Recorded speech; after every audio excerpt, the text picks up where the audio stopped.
let me, if I can, Alvin, let me talk about something you just said, and that is that as a rich guy, I feel that I have a responsibility to pay my taxes, to pay more taxes. And I think that where the dialogue gets lost sometimes, where the story goes awry, is that we all have to pay our taxes. Every American has to pay some financial alms to the nation for us to continue to be a nation.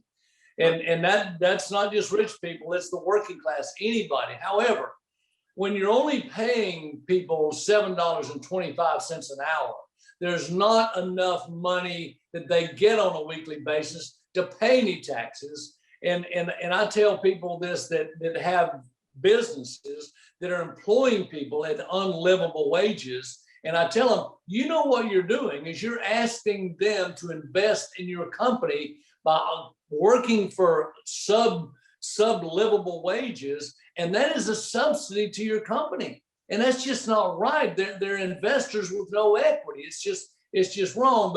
But we all have to pay more taxes. But we've got to figure out a way, because the tax structure is what is grossly imbalanced in our country right now. It is so heavily weighted to those of us that are lucky enough to get to that point to where you have a lot of money. And so what you do is you start paying attorneys and wealth advisors and CPAs to help you manage the continued accumulation of wealth in as tax a reduced fashion as possible. And that's why wealth management is one of the fastest growing businesses in the United States, because so much of us are making so damn much money.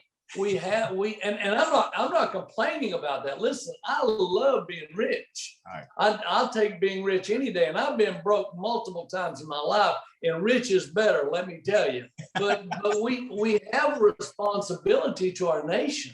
We have a responsibility to every human being that lives in this nation behind us. It's coming behind us. We have an obligation to leave it better than we received it. And my generation will be the first generation in the history of the United States, in my opinion, that will leave America in worse condition than it was when we were put in charge 40 or 45 years ago. We've done a shitty job of maintaining the integrity of the financial structure of this country for following generations. And shame on our sorry asses.